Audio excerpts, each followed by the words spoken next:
রাজনীতি করি তো টাকা খাওয়ার জন্য, খাইতেই যদি না পারি তাহলে এই রাজনীতি করে করবোটা কি?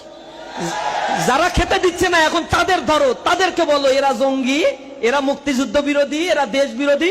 অথচ স্বাধীনতার পরে 54 বছরের ইতিহাস সাক্ষী, এদেশে 54টি বছরে এদেশের স্বাধিকার জন্য, এদেশের সার্বভৌমত্ব রক্ষার জন্য সামনের কাতারে থেকে জীবন বিলিয়ে দিয়ে কারা নজরানা পেশ করেছে, এ বাংলার ইতিহাসটা সাক্ষী দিচ্ছে। ইসলামী ছাত্র শিবির বিদেশে টাকা পাচার করে না, ইসলামী তার ছাত্র শিবির ধর্ষণ করে না, ছিনতাই করে না, খুন করে না, রাজধানী করে না। মানুষের সম্পদ লুণ্ঠন করা ইসলামী ছাত্র শিবিরের কাজ নয়।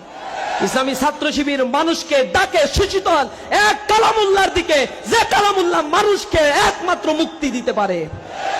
এই কথাগুলো যখন আমরা বলছি তখন কনস্পাইরেসি করে আমাদেরকেও ষড়যন্ত্র করে জেলে নেওয়া হয়েছে, হত্যা করা হয়েছে।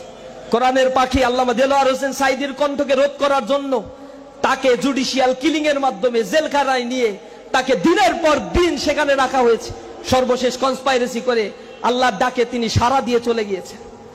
এখানে শহীদ আলী হাসান মোহাম্মদ মুজাহিদ ভাই আজকে শাহাদাত